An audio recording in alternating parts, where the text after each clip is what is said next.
আসসালামু আলাইকুম ওয়া রাহমাতুল্লাহি ওয়া বারাকাতুহু। সুপ্রিয় দর্শক শ্রোতা, দেশে প্রবাসে কাছে দূরে সকলকে জানাচ্ছি ফাল্গুনী টিভির পক্ষ থেকে আন্তরিক মোবারকবাদ। ফাল্গুনী টিভির নিয়মিত আয়োজন ইসলামী অনুষ্ঠান এসো কোরআন সুন্নাহ সত্যের পথে। এই অনুষ্ঠানের মাধ্যমে আমরা ইসলাম ধর্মের মানবের জীবন ঘনিষ্ঠ বিভিন্ন বিষয় নিয়ে আলোচনা করে থাকি। পবিত্র মাহে রমজান আজকে আমাদের এই ফাল্গুনী টিভির মাধ্যমে একটি গুরুত্বপূর্ণ বিষয় নিয়ে আমরা আলোচনা করতে চাচ্ছি, আর সেই বিষয়টির নাম হলো রমজানের শিক্ষা। এই গুরুত্বপূর্ণ বিষয়টি নিয়ে যারা আলোচনা করবেন, আসুন প্রথমেই আমরা আপনাদের সাথে তাদের পরিচয় করিয়ে দিচ্ছি। আমাদের সাথে আছেন দেশ বরেণ্য আলেম, মিডিয়া ব্যক্তিত্ব হযরত মাওলানা মোহাম্মদ লোকমান সাইফি সাহেব, খতিব আল হেরা জামে মসজিদ, স্টাফ কোয়ার্টার, ঢাকা। আসসালামু আলাইকুম ওয়া রাহমাতুল্লাহি ওয়া বারাকাতুহু। এবং আমাদের সাথে আরো রয়েছেন মুফতি এজাজুল ইসলাম পেশ ইমাম, শেখ দিলু ব্যাপারী ওয়াকফ এস্টেট, জামে মসজিদ, মগবাজার, ঢাকা। আসসালামু আলাইকুম ওয়া রাহমাতুল্লাহি ওয়া বারাকাতুহু। এবং উপস্থাপনায় রয়েছি আমি আলহাজ মাওলানা সাব্বির আহমদ উসমানী। সুপ্রিয় দর্শক শ্রোতা, রমজানের শিক্ষা, এই আলোচনার প্রতিপাদ্য বিষয় নিয়ে এখন হযরত মাওলানা মোহাম্মদ লোকমান সাইফি সাহেবের কাছ থেকে আমরা একটি প্রশ্নের উত্তর জানতে চাইব যে রমজান মূলত আমাদেরকে কি শিক্ষা দিয়ে থাকে, এই বিষয়ে যদি আপনি আমাদের দর্শক শ্রোতাদের উদ্দেশ্যে কিছু বলেন। ধন্যবাদ। সম্মানিত বিজ্ঞ প্রাজ্ঞ উপস্থাপক মুফতি মাওলানা সাব্বির আহমেদ উসমানী সাহেব, চমৎকার একটি বিষয় আপনি অবতারণা করেছেন।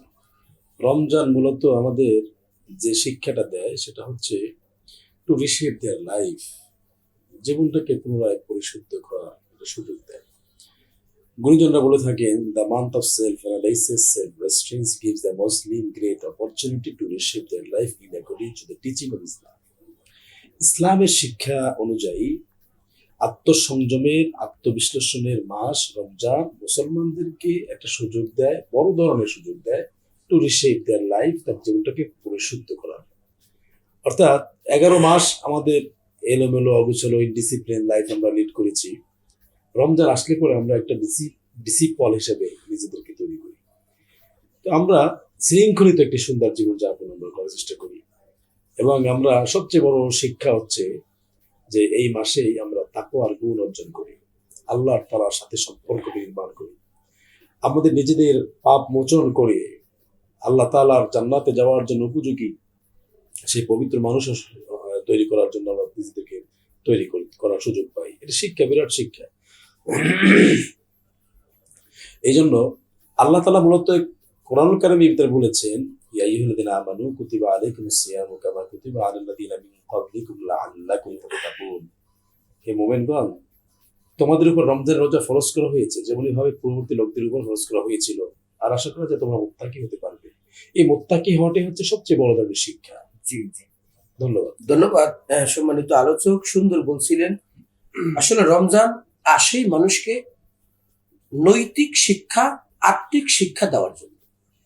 সম্মানিত আলোচক হযরত মাওলানা মুফতি এজাজুল ইসলাম সাহেব, আপনার কাছ থেকে একটি প্রশ্ন জানতে চাচ্ছি যে প্রতি বছর আমরা রোজা রেখে থাকি, কিন্তু রোজা রাখার মাধ্যমে যে তাকওয়া অর্জন করার কথা বলা হয়েছে, তো আমাদের মধ্যে দেখা যায় মেজরিটি পার্সেন্ট অনেকেই এই তাকওয়া অর্জন করে কি করে না জানি না, তবে এটা ধরে রাখতে পারে না।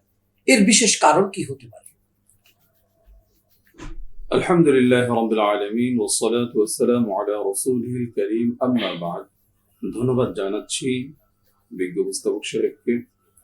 আসলে মাহে রমাদানে ইবাদতের মাস, এই মাসে এমন একটি পরিবেশ তৈরি হয় আমাদের সমাজের মধ্যে, সুন্দর একটি আবেগ ঘন পরিবেশ তৈরি হয়, ইবাদতের প্রতি মানুষ উদ্বুদ্ধ হয়। দলে দলে মানুষ তারাবির নামাজে যাচ্ছে, সুন্দরভাবে রোজা রাখছে, সকলে মিলে বসে ইফতার করছে, একটা সুন্দর একটা পরিবেশ তৈরি হয়। এই পরিবেশটা আমরা অন্য মাসে খুঁজে পাই না, এটা একটা কারণ হতে পারে। তো এখন আমাদের করণীয় হচ্ছে রমজানে এত সুন্দর ইবাদতের পরিবেশ, এই সুন্দর ইবাদতের পরিবেশটা যেন আমরা অন্য মাসেও ধরে রাখতে পারি, ইবাদতের প্রতি সন্তানদেরকে, এলাকার যুবকদেরকে আমরা উদ্বুদ্ধ করতে পারি। অল্প আমল হলেও, যেমন নিয়মিত আমল ওয়া ইন কাল্লা আহাব্বু ইলাল্লাহ, যে অল্প আমল সেটা যদি নিয়মিত হয়, কম হলেও আল্লাহ তাআলার কাছে প্রিয়। তো আমরা এই আমাদের সমাজের মধ্যে যুবক ভাইয়েরা আছেন, আমাদের ছেলে মেয়েরা যারা আছেন, সকলকে আমরা নামাজের প্রতি উদ্বুদ্ধ করা এবং তাদের জন্য ইনআম, পুরস্কারের ব্যবস্থা করা। অনেক মসজিদে আছে জামাতের সাথে নামাজ পড়লে 40 দিন সাইকেল উপহার দেয়, ধানমন্ডিতে এরকম হয়েছে। আমরা এই পদক্ষেপগুলো নিতে পারি, সমাজে যারা নেতৃস্থানীয় লোক আছেন, এই পরিবেশটা যেন আমরা ধরে রাখতে পারি। আল্লাহ রাব্বুল আলামিন আমাদেরকে কবুল করুন। আলহামদুলিল্লাহ, সুন্দর আলোচনা চলছিল। সম্মানিত দর্শক শ্রোতা, সময় হলো ছোট্ট একটি বিরতি। বিরতির পরে এই গুরুত্বপূর্ণ আলোচনা নিয়ে আমরা আবার ফিরছি। সে পর্যন্ত সকলে আমাদের সাথেই থাকুন।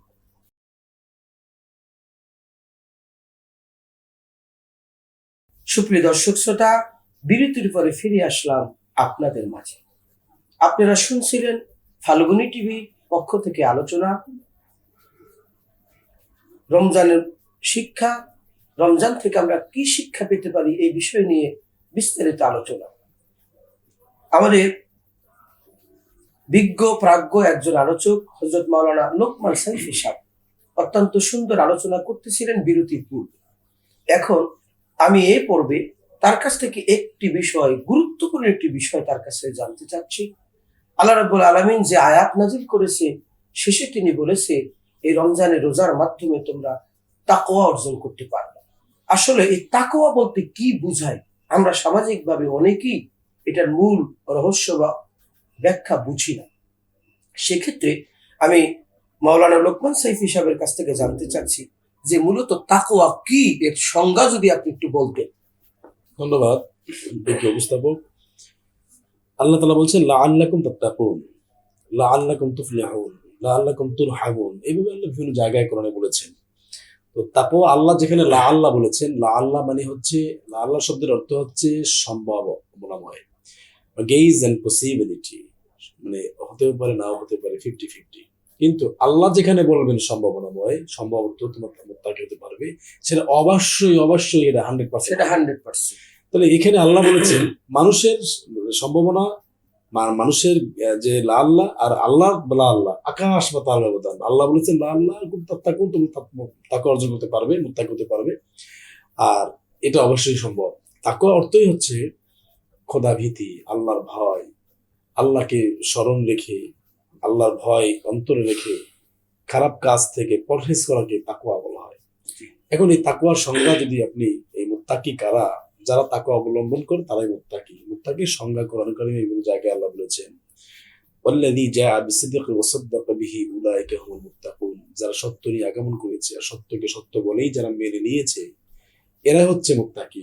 মুত্তাকির সংজ্ঞা আল্লাহ কোরআনে বলছেন। অন্য জায়গায় আল্লাহ তাআলা কোরআনে বলছেন লাইসাল বিররা আন তুওয়াল্লু উজুহাকুম কিবলাল মাশরিকি ওয়াল মাগরিবি ওয়ালাকিন্নাল বিররা মান আমানা বিল্লাহি ওয়াল ইয়াউমিল আখির ওয়াল মালাইকাতি ওয়াল কিতাবি ওয়ান নাবিয়্যিন ওয়া আতাল মালা আলা হুব্বিহি যাবিল কুরবা ওয়াল ইয়াতামা ওয়াল মাসাকিন ওয়া ইবনাস সাবিল ওয়াস সাইলিন ওয়া ফিল রিকাব ওয়াল মুফুনা ইযা আহাদু ওয়াল সাবিরিনা ফিল বাসি ওয়াদ দাররা ওয়াল হিনাল বাস উলাইকা আল্লাযিনা সাদাকু ওয়া উলাইকা হুমুল মুত্তাকুন। দর্শক শ্রোতা, আয়াতটি আমি দ্রুত পড়তে গিয়ে হয়তো বা একটু কারেকশন হতে পারে, কিন্তু বিষয়টা হচ্ছে আল্লাহ, আমি যেটা বুঝতে চাচ্ছি সেটা হচ্ছে এই পুরো সূরা বাকারার 177 নম্বর আয়াতে আল্লাহ বলেছেন যে সর্বশেষে বলেছেন উলাইকা আল্লাযিনা সাদাকু ওয়া উলাইকা হুমুল মুত্তাকুন, তারাই হচ্ছে সত্যবাদী, তারাই হচ্ছে মুত্তাকি। কারা? যে আল্লাহ বলছেন যে লাইসাল বিররান তুওয়াল্লু উজুহাকুম কিবলাল মাশরিকি ওয়াল মাগরিব, পূর্ব পশ্চিম দিকে মুখ ফেরানোতে কোনো কল্যাণ নেই, বরং কল্যাণ হচ্ছে আল্লাহর প্রতি ঈমান আনা, আখিরাতের প্রতি বিশ্বাস রাখা, ফেরেশতাদের প্রতি বিশ্বাস রাখা, নবীদের প্রতি বিশ্বাস রাখা, কিতাবের প্রতি বিশ্বাস রাখা, এবং আল্লাহর প্রেমে উদ্বুদ্ধ হয়ে এতিম মিসকিন অসহায় মানুষের জন্য নিজের হালাল উপায়ে উপার্জিত অর্থ খরচ করা, ঋণগ্রস্ত দায় মুক্তির জন্য এই অর্থ খরচ করা, এবং তাকে অর্থাৎ যুদ্ধবন্দীকে মুক্তি করার জন্য অর্থ খরচ করা। এইভাবে আল্লাহ বলেছেন যে তারা হচ্ছে, এবং যারা ওয়াদা করে ওয়াদা পূর্ণ করে, এবং দুঃখ বেদনা কষ্টে জর্জরিত অবস্থা থেকেও যারা আল্লাহর উপরে ধৈর্য ধারণ করে অবিচল থাকে ঈমানের উপরে, এবং এরা হচ্ছে সত্যবাদী, এরা হচ্ছে মুত্তাকি। উলাইকা আল্লাযীনা সাদাকু ওয়া উলাইকা হুমুল মুত্তাকুন। এই মুত্তাকির সংজ্ঞা আল্লাহ এভাবে 177 নম্বর আয়াত বাকারা আল্লাহ বলেছেন। তো মুত্তাকি যা তাকে অবলম্বন করবে, আল্লাহ বলছে ইয়া আইয়ুহাল্লাযীনা আমানুত্তাকুল্লাহা হাক্কা তুকাতিহি ওয়া লা তামুতুন্না ইল্লা ওয়া আনতুম মুসলিমুন। হে মুমিনগণ, তোমরা আল্লাহকে ভয় করো সঠিকভাবে, হাক্কা তুকাতিহি, যেভাবে ভয় করলে ভয় করা হয়, ভয় করার মতো ভয় করার মতো ভয় করতে বলছে আল্লাহ তাআলা। এবং মুসলিম না হয়ে মৃত্যুবরণ করতে নিষেধ করেছেন। তা ঈমানদারদেরকে মুসলিম হতে বলছেন। এখন আমাদের দেশে মুসলিম, আমরা যদি বলি যে আমরা মুসলিম, পূর্ণ মুসলিম কিনা, কথাও কাজের গরমিল পরিহার করে খাঁটি পূর্ণ মুসলমান হইতে পারছি কিনা, সেটা কিন্তু প্রশ্ন নিজের বিবেকের কাছে। রমজানের রোজাগুলো সঠিকভাবে রাখতে পারছি কিনা, যদি রাখতে পারি ইসলামের শিক্ষা অনুযায়ী, তবে আমি মুত্তাকি অর্জন করতে, তাকওয়ার গুণ আমাদের আসবে। আর না রাখতে পারি, কওলে জুর থেকে যদি নিজেকে নিরুক্ত রাখতে পারি, তবে আমি কিন্তু ওই সঠিক মুত্তাকি হতে পারবো না। এই জন্য 1000 বছর রোজা রাখি, কিন্তু রোজার পরে আমি কিন্তু আবার আগের মতো হয়ে যাচ্ছি, তাকেও আমরা ধরে রাখতে পারি না। ওই পরিবেশ ভিন্ন হয়ে যায় মানুষের। এই জন্য পরিবেশ ধরে রাখতে হবে, ওই তাকওয়ার গুণ ধরে রেখে আমাদের সামনে আল্লাহর দিকে ফিরে যেতে হবে। ধন্যবাদ। চমৎকার বলছিলেন। তাকওয়ার সংজ্ঞাটা অনেক বড় ব্যাপক। আসলে ছোট্ট একটা বাচ্চা ছেলে, বাচ্চা মেয়ে রমজান মাসে তার ভিতর কি তাকওয়া, যে দিনের বেলা খাবার খেতে বললে সে খেতে চায় না, বলে কেউ দেখবে না, ঘরের ভিতর খাও, তখন সে বলে আল্লাহ দেখতেছে। এই যে একটা তাকওয়া, এই তাকওয়াটা রমজান মাসে যেভাবে একটা বাচ্চা মানুষ দেখায়, এরকম যদি আমরা প্রত্যেকটা বড় মানুষ দেখাতে পারি, আর এই রমজানের এই তাকওয়াটাকে যদি গোটা 11 মাস ধরে রাখতে পারি, তাহলেই আমরা সত্যিকার মুত্তাকি হতে পারি। তো সম্মানিত দর্শক শ্রোতা, আমাদের অনুষ্ঠানের সর্বশেষ প্রশ্ন আমরা করতে চাচ্ছি মুফতি এজাজুল ইসলাম সাহেব। আমরা তার কাছ থেকে জানতে চাচ্ছি যে আমরা রমজান মাসে রোজা রাখি, নামাজ রোজা হজ যাকাত ইবাদত বন্দেগী অনেক ইবাদতই আমরা করি, তবে রমজানের ইবাদতটা একটা আলাদা, আল্লাহ রাব্বুল আলামিন এটা আলাদাভাবে একটা উম্মতে মুহাম্মাদের জন্য রহমতের মাস দিয়েছে।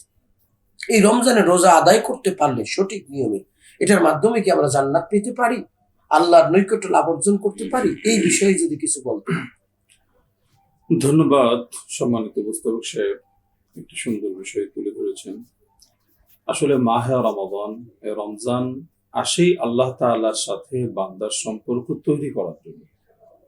বান্দা যত ইবাদত করবে, রমজানের রোজাগুলো পালন করবে, তত বেশি আল্লাহ তাআলার নৈকট্য লাভ করতে পারবে, জাহান্নাম থেকে মুক্তি পেয়ে জান্নাতে যেতে পারবে।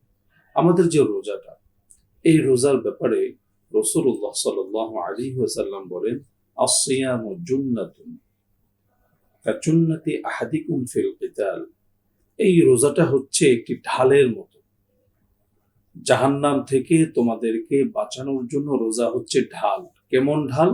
তোমরা কাজুন্নাতি আহাদিকুম ফিল কিতাল, তোমরা যুদ্ধের ময়দানে যেরকম ঢাল ব্যবহার করো, ওই ঢালের মাধ্যমে শত্রু পক্ষের আক্রমণকে তোমরা প্রতিরোধ করো। যেভাবে করে শত্রু পক্ষের আক্রমণ থেকে তোমরা বেঁচে থাকো, ঠিক তদ্রুপ জাহান্নামের আক্রমণ থেকে, জাহান্নাম থেকে এই রোজার মাধ্যমে তোমরা বাঁচতে পারবে। সুবহানাল্লাহ। এবং অন্য হাদিসের মধ্যে আসছে, রাসূলুল্লাহ সাল্লাল্লাহু আলাইহি ওয়াসাল্লাম বলেছেন যে আস-সিয়াম ওয়াল কুরআন ইয়াশফাআনি লিল আবদ। কিয়ামতের ময়দানে কোরআন এবং রোজা আল্লাহর কাছে সুপারিশ করবে, আল্লাহ সুপারিশ গ্রহণ করে তাকে জান্নাত দিয়ে দিবে।